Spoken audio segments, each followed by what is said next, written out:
평화롭던 마을에 검은 도포 입은 사내들이 닥쳤다. 목화밭을 헤집는 소란으로 할머니는 방 안에서 숨을 죽인 채 품속에 낡은 비단 주머니를 꼭 쥡니다. 겁에 질린 옥분의 눈에 비친 할머니의 눈빛은 평소의 인자함이 아닌 무언가를 결연히 지키려는 수호자의 눈빛입니다. 옥분아, 우물 옆 세 번째 고랑이다.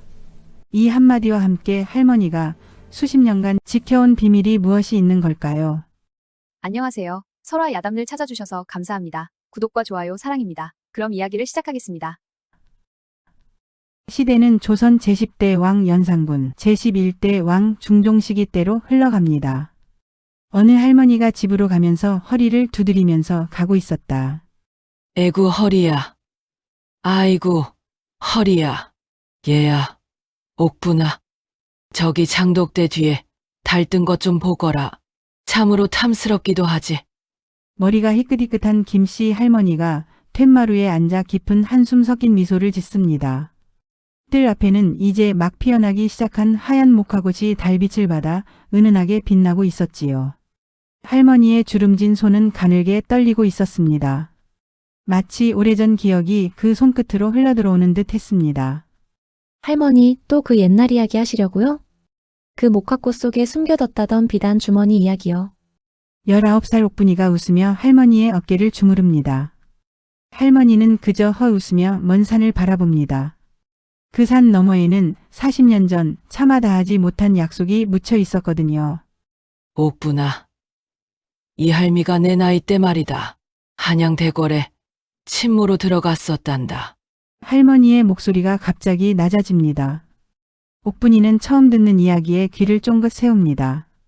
달빛 아래 할머니의 얼굴에는 젊은 시절의 그림자가 어른거리고 있었습니다. 그때 이 할미 이름은 김옥주라 했지. 궁궐안 중궁전 마마를 모시던 때였어. 그때 한 분을 만났단다. 어린 세자 마마를. 할머니의 눈가에 이슬이 맺힙니다.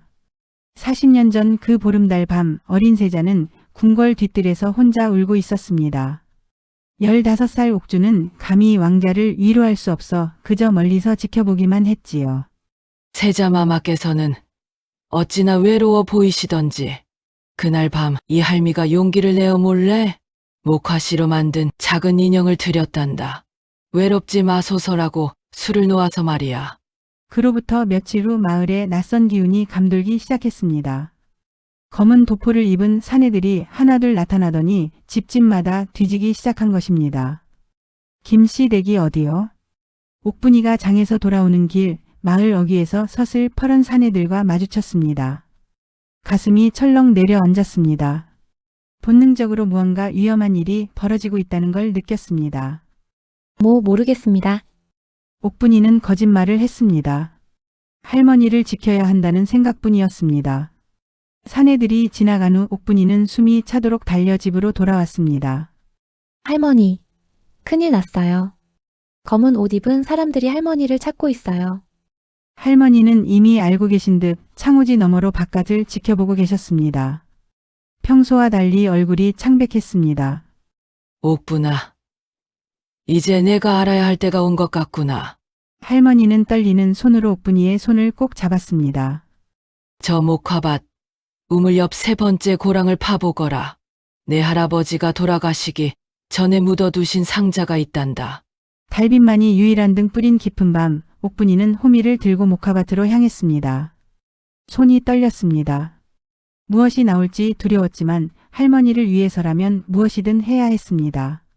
한참을 파내려가자 단단한 무언가에 호미가 부딪혔습니다.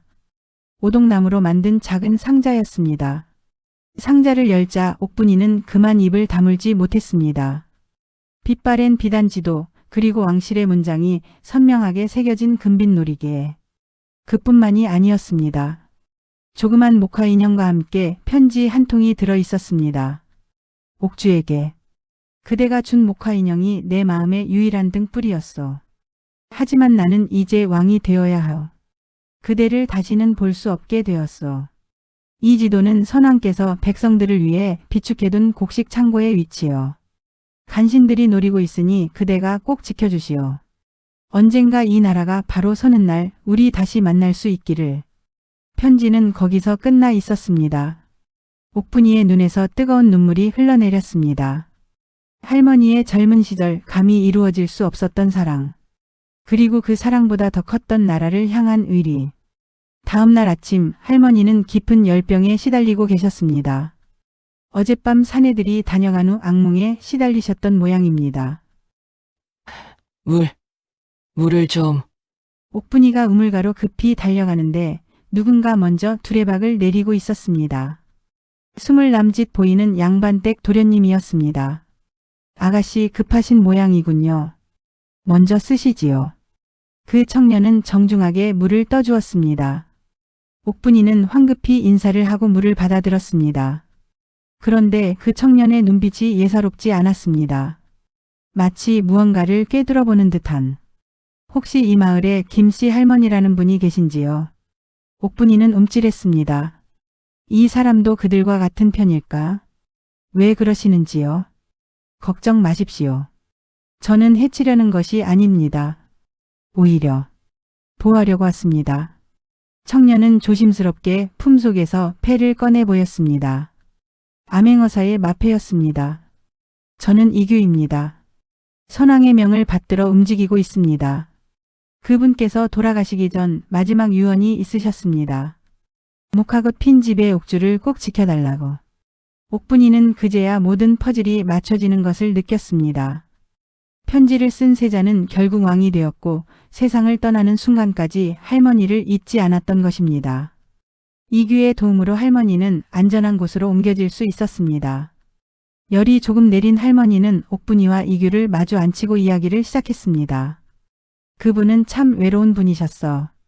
왕이 되신 후에도 3번이나 이 할미에게 몰래 편지를 보내셨지. 하지만 이 할미는 답장을 쓸 수가 없었단다. 신분이 다르니까. 할머니의 목소리는 떨렸습니다. 마지막 편지에 이렇게 쓰셨더구나. 옥주 나는 왕이지만 그대 앞에서만큼은 그저 외로운 한 사람이었소. 지도를 부탁하오. 그리고 제발 행복하시오. 그대의 행복이 이 사람의 유일한 위안이 될 것이오. 그래서 할머니는 이 시골로 오셔서 할아버지를 만나신 거예요. 옥분이가 물었습니다. 할머니는 고개를 끄덕였습니다. 그래. 내 할아버지는 착한 사람이었어. 이 할미의 과거를 다 알고도 받아주셨지. 우린 행복했단다. 그렇지만 할머니의 눈에서 눈물이 주르륵 흘렀습니다. 그렇지만 단 하루도 그분을 잊은 적이 없었어. 이 못난 할미는 두 남자를 다 사랑했던 개야. 하나는 감히 가질 수 없었던 사랑, 하나는 함께한 산. 둘 다 소중했어. 그날 밤 검은 도포의 사내들이 할머니의 빈집을 급습했습니다. 그들의 우두머리는 조정의 권신 김처선의 신복이었습니다. 분명 이 집 어딘가에 지도가 있을 것이다. 뒤져라. 그들은 집안을 샅샅이 뒤졌지만 아무것도 찾지 못했습니다. 이미 옥분이가 모든 것을 걷어간 후였으니까요. 일단 물러가자. 저 노파가 돌아오면 그때 다시. 하지만 그들이 물러간 집터에는 쓸쓸한 달빛만 남았습니다. 할머니가 평생을 가꾸던 목화밭은 짓밟혀 있었습니다. 사흘 후 할머니의 병세는 급격히 나빠졌습니다. 오랜 세월 가슴에 품었던 비밀이 드러나자 마치 더 이상 버틸 이유가 없어진 듯 했습니다. 옥분아, 이리 오너라. 할머니는 가느다란 손으로 옥분이를 불렀습니다. 할머니 괜찮으실 거예요. 약도 지어왔어요. 아니라 얘야. 이 할미는 이제 갈 때가 됐어. 평생 못다 한 인사를 하러 가야지. 할머니는 옥분이의 손을 꼭 잡았습니다. 내가 이 할미 대신 그 지도를 지켜다오. 그리고 꼭 백성들에게 곡식이 전달되게 해다오. 그게 이 할미가 그분께 드릴 수 있는 마지막 선물이란다. 할머니. 그리고 옥분아, 너는 꼭 내가 사랑하는 사람과 함께 살거라. 이 할미처럼 가슴에 못다 한 사랑을 품고 살지 말고. 할머니의 방 밖에서 모든 이야기를 듣고 있던 이규는 주먹을 불끈 쥐었습니다. 선왕께서 왜 그토록 이 일을 당부하셨는지 이제야 알 것 같았습니다. 단순한 곡식 창고가 아니었습니다. 그것은 왕이 평민 여인에게 할 수 있는 유일한 사랑의 표현이었습니다. 내가 지키지 못한 나라를 그대가 지켜달라는. 옥분 아가씨. 이규가 조심스럽게 문을 두드렸습니다. 제가 반드시 할머니의 뜻을 이루겠습니다. 그리고 아가씨도 지켜드리겠습니다. 옥분이는 눈물로 범벅이 된 얼굴로 고개를 들었습니다. 이규의 눈빛에는 진심이 담겨 있었습니다. 그날 밤 할머니는 조용히 숨을 거두셨습니다. 마지막 순간 할머니의 손에는 그 낡은 목화 인형이 쥐어져 있었습니다. 얼굴에는 평화로운 미소가 번져 있었습니다. 전하, 이제 뵈러 갑니다. 평생 못다 한 말씀. 이제야 드리러 갑니다. 사랑했습니다. 옥분이는 할머니의 장례를 정성껏 치렀습니다. 그리고 할머니의 무덤 옆에 목화씨를 심었습니다. 이규도 함께였습니다. 할머니 꼭 이루어드릴게요. 할머니와 그분의 약속. 석 달 후 이규와 옥분이는 지도에 표시된 곳을 찾아냈습니다. 깊은 산속 동굴에는 정말로 엄청난 양의 곡식이 보관되어 있었습니다. 선왕이 흉년에 대비해 몰래 비축해둔 것이었습니다. 이제 이것을 백성들에게. 하지만 그 순간 김처선의 무리들이 들이닥쳤습니다. 그들도 끝내 이곳을 찾아낸 것입니다. 크크크 고생이 많았구려. 이제 그 곡식은 우리 것이요. 절체절명의 순간 이규는 암행어사의 마패를 높이 들었습니다. 왕명이다. 선왕의 유지를 받들어 이 곡식은 백성들에게 나누어질 것이다. 격렬한 싸움 끝에 간신배들은 붙잡혔습니다. 그리고 곡식은 흉년으로 굶주리던 백성들에게 골고루 나누어졌습니다. 에필로그 목화꽃이 피는 언덕. 이듬해 봄 할머니의 무덤가에는 하얀 목화꽃이 만발했습니다. 옥분이와 이규는 그 옆에 나란히 앉아 있었습니다. 할머니 이루어드렸어요. 할머니와 전하의 약속. 바람이 불어와 목화꽃잎을 흩날렸습니다. 마치 할머니가 잘했다고 말씀하시는 것 같았습니다. 옥분 아가씨 아니. 옥분. 이규가 조심스럽게 옥분이의 손을 잡았습니다. 할머니께서 마지막으로 하신 말씀 기억하십니까? 사랑하는 사람과 함께 살라고. 옥분이는 눈물을 흘리며 고개를 끄덕였습니다. 두 사람은 그렇게 할머니 곁에서 약속했습니다. 할머니가 이루지 못한 사랑을 대신 이루겠다고. 그리고 할머니가 지켰던 의로움을 이어가겠다고. 달빛 아래 목화꽃은 오늘도 하얗게 피어납니다. 감히 이루지 못한 사랑 하지만 끝내 지켜낸 약속. 그 모든 이야기를 품은 채로. 사랑은 때로 함께함이 아니라 서로를 위한 희생으로 완성됩니다. 할머니의 사랑은 비록 이루어지지 못했지만 그 진심만큼은 영원히 목화꽃처럼 순백하게 남았습니다. 할머니 이야기는 여기까지입니다. 할머니의 목화 인형처럼 여러분에게도 평생 가슴에 품고 사는 소중한 기억이 있으신가요? 저희 설화야담이 그 귀한 마음들을 아름다운 이야기로 계속 이어갈 수 있게 구독으로 함께해 주십시오. 여러분의 좋아요 하나가 이 채널을 지탱하는 든든한 뿌리가 됩니다. 멀리서 혹은 가까이서 함께해 주시는 모든 분이 궁금합니다. 계신 지역을 댓글로 알려주시면 제 감사한 마음이 닿도록 인사 나누겠습니다. 건강 유의하시고 늘 평안하십시오.